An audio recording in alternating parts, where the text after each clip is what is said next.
তো হ্যালো বন্ধুরা, সোম ঘোষ ব্লগসের নতুন একটা ভিডিওতে তোমাদের সবাইকে অনেক অনেক ওয়েলকাম। আজকে আমরা বেরিয়ে পড়েছি সোফা কিনতে। তো কোথায় কিনি চলো দেখাই। তার আগে জানিয়ে দিই, আমরা এখন রয়েছে কিন্তু কালীবাড়িতে, মানে কালীবাড়ি আমাদের এদিকে মানে হাওড়া জেলার। তো এদিক দিয়ে ঘুরে ঘুরে জগদীশপুর হয়ে আমরা যাব মনবেড়ের দিকে। মনবেড় থেকে তারপর কোথায় যাই তোমাদের দেখাবো। আপাতত দেখো আমরা বেলতলা থেকে কিন্তু বলুয়াটির রাস্তায় উঠছি, মানে এটাকে বলা হয় বলুয়াটি রোড।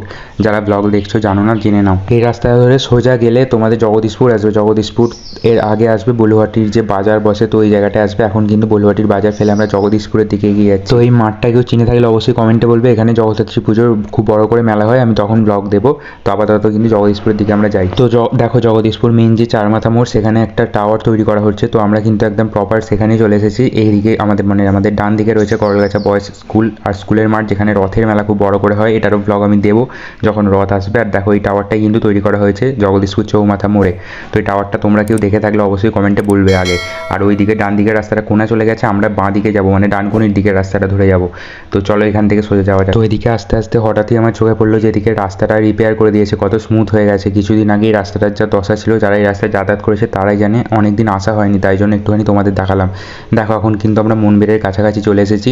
আমাদের একটু পরেই রামকৃষ্ণ বাড়ির পেট্রোল পাম্প পড়বে, তারপর সেকেন্ড দক্ষিণেশ্বরের মন্দিরও পড়বে। চলো দেখাই। তো দেখো যেমনটা বললাম, পেট্রোল পাম্প ফেলে কিন্তু আমরা চলে যাচ্ছি সোফার দোকানের কাছে। তো অবশেষে কিন্তু আমরা সেখানে এসে গেছি সোফা কিনতে। ভিডিওটা যে মূল বিষয় নিয়ে বানানো, তো সেটাই এবার শুরু হচ্ছে। তো দেখো এখন আমরা উপরের তলাতে চলে এসেছি। এখানে দেখো এই রুমেও অনেকগুলো সোফা রয়েছে, প্লাস ওই দিকে মানে ডান দিকের রুমেও বাঁ দিকের রুমে দুদিকেও সোফা রয়েছে। এই সোফাটা আমাদের খুব পছন্দ হলো প্রথমে দেখেই। তো দেখা যাক আরও এরপরে কী কী আছে সোফা। দেখো এখানে একটা সোফা দেখলাম, ভেলভেটের সোফা, এটাও খুব ভালো। আর এটা দেখো এল শেপের সোফা। এই সোফাটা যাদের বড় লিভিং রুম তাদের জন্য ঠিক আছে, অনেকটাই বড়। তো পরস্পর দুটো এল সোফা রয়েছে, আর এইদিকে সব সিঙ্গেল সোফা রয়েছে, মানে 3 সিটার সোফা রয়েছে সমস্ত রকম। আর সমস্ত রকম ভ্যারাইটিরও সোফা রয়েছে, বাট এই সোফাটা আমার পছন্দ হলো। আর এল সোফাটা তো অনেকটাই বড়। তো তারপর আমরা নিচে চলে এসেছিলাম। এখানে দেখো বক্স মানে বেড সোফা আর কি, বেড সোফা। এখানে লকও রয়েছে বেড সোফার নিচে, এখানে তোমরা অনেক কিছু রাখতে পারবে। তো বেডটা করে দেখাচ্ছে, দেখে নাও। অবশ্যই বেশি হবে।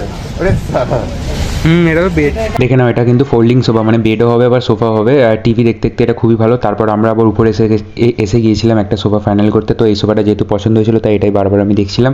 তো আপাতত আমাদের একটা সোফা নেওয়া হয়ে গেছে। একদম শুরুতেই যেটা দেখিয়েছিলাম তারই এখন বালিশ টালিশ নিয়ে যাওয়া চলছে, মানে নিচে নামানো হচ্ছে আর কি উপর থেকে। তো চলো দরজাটা বন্ধ করে আমরা এখন নিচে যাই, দেখি সোফাটাকে এবার লোডিং করতে হবে গাড়িতে। তারপর আমরা বাড়ি যাবো, দেখা যাক কী হয়। তো এখানে আমি দরজাটা বন্ধ করে দিলাম। আর দেখো ওই সোফার বালিশগুলো এখন হাতে ধরে আছে। চলো নিচে সোফাটাকে একটু তোমাদের দেখাই, গাড়িতে তোলা হচ্ছে। চলো নিচে যাই। আর এখানে তোমরা কিন্তু সমস্ত রকম সোফা অর্ডার দিয়েও করতে পারবে তোমাদের মনের ইচ্ছা মতো। তো দেখো সোফাটা কিন্তু নামানো হচ্ছে সামনে, দেখতে পাচ্ছ তোমরা সবাই। এবার ওই যে সামনে আমাদের ভ্যান রয়েছে, ভ্যানেতে তোলা। তো ভ্যানে তোলা হয়ে গেছে, এবার বাঁধতে হবে সোফাটাকে যাতে না রাস্তায় পড়ে যায় কোথাও। তো যে সোফাটা আমরা নিলাম সেটা কিন্তু এখন এখানে বিলিং করা হচ্ছে, দেখতে পাচ্ছ। তো বিলিং করে তারপর আমরা ভ্যানটাকে এগোনোর জন্য নির্দেশ দেবো। তো ওখানে দাঁড়িয়ে আছে ভ্যানওয়ালা, দেখতে পাচ্ছ সোফা নিয়ে। তো সোফাটা কিন্তু বাঁধতে শুরু করে দিয়েছে, ভালোভাবে বেঁধে নিতে হবে। আর এখানে আমরা টাকা পয়সা এখন মেটাচ্ছি, ক টাকার দাম হলো না হলো। তো যাই হোক দেখা যাক।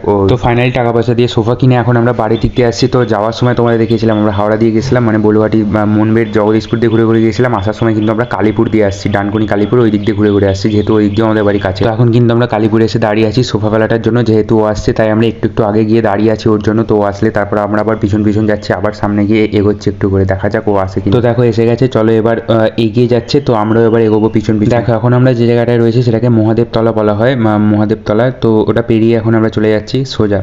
তো আবার একটু সামনে এসে কিন্তু ভ্যানওয়ালাটার জন্য আমরা দাঁড়িয়ে পড়েছিলাম। তো ভ্যানওয়ালাটা আসুক, তারপর আমরা আবার বেরোবো। তো অবশেষে এসে গেছে, চলো এবার আমরা আবার যাই ওর পিছন। তো ওই দেখো সামনে ভ্যানওয়ালাটা কিন্তু এগিয়ে যাচ্ছে সোফা নিয়ে। তো আমরা পিছনে গার্ড দিতে মানে দেখতে যাচ্ছি আর কি, যাতে কোনো বড় গাড়ি এলে সাইড দিতে না সমস্যা হয়। তো আমরা সবাই হাতে ধরতে পারবো তখন। এখন কিন্তু এসে গিয়েছি আমরা খানপুর শিবতলা, এই জায়গাটাকে বলা হয় খানপুর শিবতলা। তো ওখানে একটা হনুমান বসে রয়েছে। তো এখানে এসে আমরা ওই লোকটার জন্য দাঁড়িয়ে আছি এখন, যে নিয়ে আসছে সোফাটা। চলো এবারে আমরা আমাদের এখানকার বিখ্যাত বাগানে ঢুকে পড়েছি, দেখতে পাচ্ছ লোকটা সোফা নিয়ে যাচ্ছে। আর এই বাগানের দিকটা এলে চাষবাসগুলো বেশিরভাগ সুন্দর লাগে, তাই একটু তোমাদের দেখালাম। তো এখানে এসে আমরা আবার ওয়েট করছিলাম লোকটার জন্য। তো ফাইনালি দেখো এখানে একটা পোস্টের আলো জ্বলে নিয়ে আমি সেটা জ্বালিয়ে দিলাম, যেহেতু বিকাল হয়ে গেছে।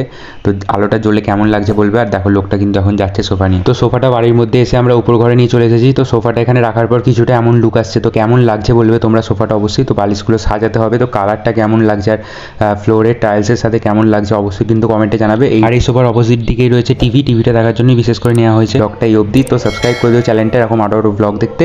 দেখা হবে নেক্সট ব্লগে, ততক্ষণ সব সুস্থ থাকবে, টাটা।